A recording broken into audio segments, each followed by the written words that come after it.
Hello student, आज हम लोग जो पढ़ने वाले हैं नाइन्थ क्लास का मैथ, जो कि पहला अध्याय है संख्या पद्धति। ये लेक्चर 2 होगा। लेक्चर 1 में हम इस चैप्टर के बेसिक के बारे में बताए थे। ये संख्या पद्धति है, जिसको इंग्लिश में हम लोग बोलते हैं नंबर सिस्टम। तो इसमें सबसे पहले हम लोग एग्जाम्पल से स्टार्ट करेंगे। तो एग्जाम्पल 1 में क्या है, यानी उदाहरण 1 में पहला क्वेश्चन है कि नीचे दिए गए कथन सत्य है या असत्य, यानी सही है या गलत, कारण के साथ अपने उत्तर दीजिए। कारण के साथ अपना उत्तर देना है। तो इसका पहला क्वेश्चन है कि प्रत्येक पूर्ण संख्या एक प्राकृत संख्या होती है। तो इसका कहना है कि सारा का सारा पूर्ण संख्या, प्रत्येक पूर्ण संख्या का मतलब क्या हो कि हर पूर्ण संख्या एक प्राकृत संख्या होता है। तो हम बेसिक क्लास में बताए थे कि पूर्ण संख्या और प्राकृत संख्या किसको बोलते हैं। हम थोड़ा सा समझाने के लिए लिखते हैं कि पूर्ण संख्या जो बोलते थे, 0 से स्टार्ट होता था, 1 2 3 4 ये। अब प्राकृत संख्या जो है 1 से होता था, 1 2 3 4 5, इस तरह से चलते जाते। तो ये हो गया मेरा पूर्ण संख्या, ये हो गया प्राकृत संख्या। तो यहाँ क्वेश्चन में कि प्रत्येक पूर्ण संख्या, यानी सारा का सारा पूर्ण संख्या बोल रहा है कि प्राकृत संख्या है। इसमें 0 है, देखो देखना है, इसमें इसमें 0 है शामिल, प्राकृत संख्या में नहीं ना है। तो सारा पूर्ण संख्या कहाँ हुआ, प्राकृत संख्या नहीं हुआ। इसलिए जो है हम लिख सकते हैं, क्या लिखेंगे कि असत्य है। क्या हो गया ये, असत्य है। तो असत्य हुआ, क्यों हुआ, तो वही लिखेंगे क्योंकि शून्य एक पूर्ण संख्या नहीं, ये शून्य एक पूर्ण संख्या है लेकिन प्राकृत संख्या नहीं। वही लिखेंगे कि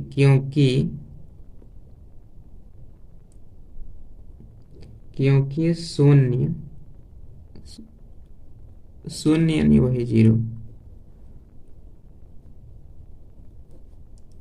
एक पूर्ण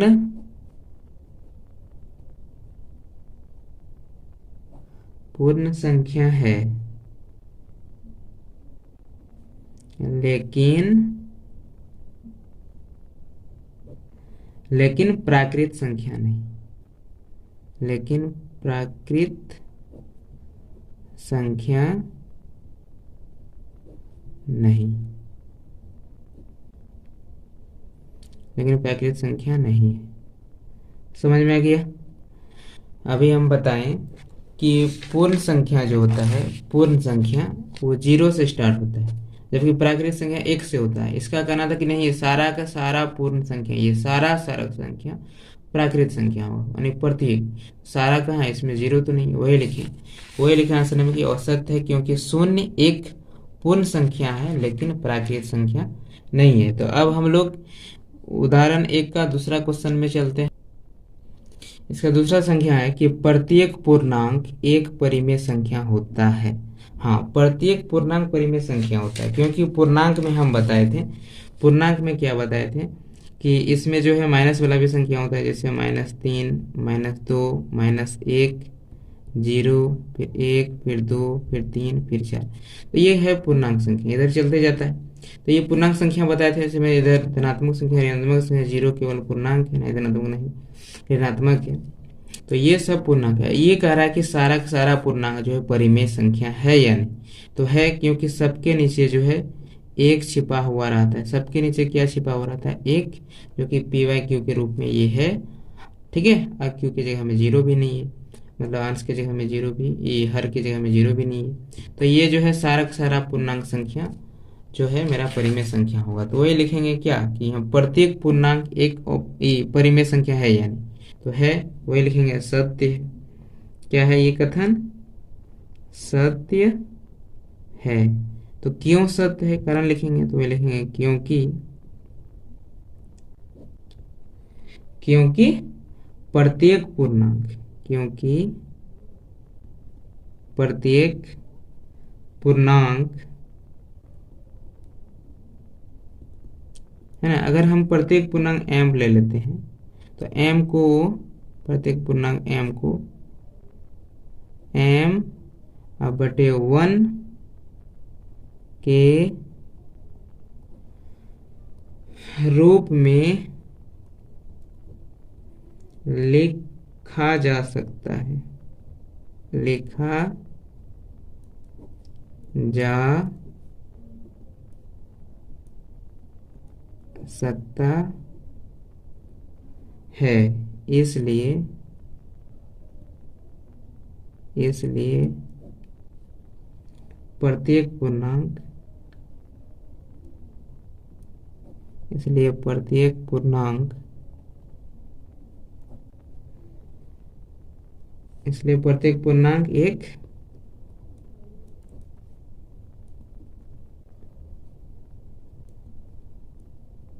परिमेय संख्या है। समझ में आ गया?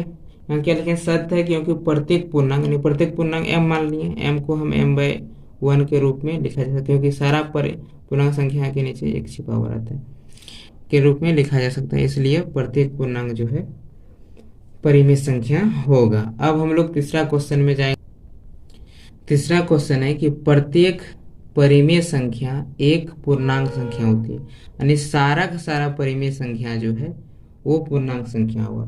तो हाँ, ये जो है नहीं हो सकता, क्योंकि सारा का सारा परिमेय संख्या, जैसे हम बताते हैं, जैसे परिमेय संख्या 7/4 है, तो ये पूरा कटता तो पूर्ण संख्या होता है। जैसे अगर हम 4/2 लिखते हैं तो इसको काट के 2 लिखते हैं। हाँ, 2 पूर्ण संख्या में आया, मतलब पूर्णांक में आ गया, पूर्णांक संख्या में आया, क्योंकि ये प्राकृत संख्या में भी आएगा, पूर्ण संख्या में भी आएगा, पूर्णांक संख्या में भी आएगा 2, लेकिन इसमें नहीं आएगा परिमेय, क्योंकि परिमेय में ये परिमेय संख्या भी है, लेकिन ये वाला परिमेय संख्या नहीं है, लेकिन ये जो है पूर्णांक नहीं, क्योंकि ये पूरी नहीं कटा, पूरी कटता। ठीक है, तो ये पूर्णांक संख्या बन सकता था, इसलिए परिमेय संख्या पूर्णांक संख्या नहीं हो सकता। तो ये क्या लिखेंगे आंसर में? आंसर में लिखेंगे कि असत्य है, असत्य है। क्यों असत्य है, वही कारण लिखेंगे, क्योंकि कोई भी एक एग्जांपल दे देंगे, क्योंकि जैसे 7 या कुछ भी एग्जांपल दे दें, 7/9 एक परिमेय संख्या है, परिमेय संख्या है, लेकिन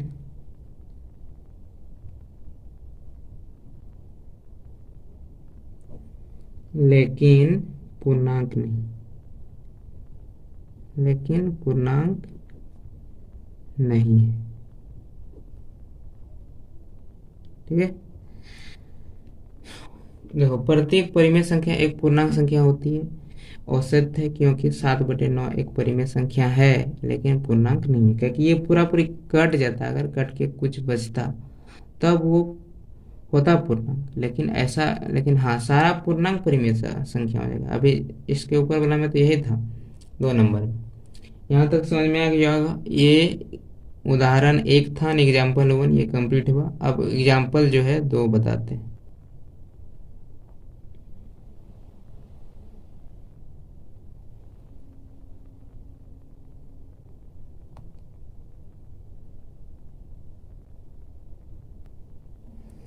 उदाहरण 2 में क्या है कि 1 और 2 के बीच की 5 परिमेय संख्या ज्ञात कीजिए। इसमें कुछ नहीं करेंगे, अगर 5 परिमेय संख्या निकालना है तो सबसे पहले चेक करेंगे जो संख्या दिया है इसके हर समान है या नहीं। इसके नीचे में भी हर एक है, इसके भी नीचे हर एक छिपा हुआ नहीं, तो जब हर एक छिपा हुआ रहे तो आसान रहेगा। इसमें 5 परिमेय संख्या अगर बोले तो इसमें 5 में 1 बढ़ा देंगे, 6 हो गया, तो 5 + 1 बढ़ा देंगे 6। तो कुछ नहीं करेंगे, 1 को हम 1/1 लिख सकते हैं, और इसके जगह में हम जो 6 लिखें वही ऊपर नीचे 6 से मल्टीप्लाई कर देंगे, 1 को भी 6 से, नीचे वाला को भी 6 से। तो यहाँ पे 6 × 1 = 6, यहाँ भी 6 बने, 6 × 6, यहाँ भी 6 × 6। 2, ये 2 जो है 2 को 2/1 लिख सकते हैं, इसको भी 2 × 6 और बटे में 1 × 6 लिख सकते हैं, 6 × 12 और बटे 6। तो ये अब निकल गया आसानी से, क्यों? अगर जितना भी परिमेय संख्या निकालने बोले उतना निकलेगा। हमको 5 परिमेय संख्या निकालने बोले, इसलिए 1 बढ़ा के जोड़ दिए, एक जोड़ दिए। अगर मान लो 12 परिमेय संख्या बोलता तो 12 में 1 बढ़ा देते, यानी 13 से नीचे ऊपर गुना करते। ठीक है, तो जितना भी परिमेय संख्या पूछे ऐसे निकालेंगे। तो लास्ट में क्या लिखेंगे कि अतः 1 और 2 के है ना बीच की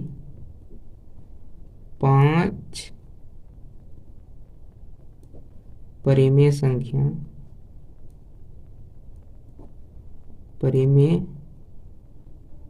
संख्याएं बराबर। कौन कौन परिमेय संख्या? ये तो 6/6 है ना, तो इसके बीच में लिखना है, तो 7/6, फिर 8/6, 9/6, 10/6, फिर 11/6। तो ये हमारा आंसर हो गया। हाँ, इसको कटा के भी लिख सकता है, रिड्यूस करके। नहीं, जो कट रहा है जैसे यहाँ पे कट रहा है, यहाँ पे कटा के भी लिख सकता है।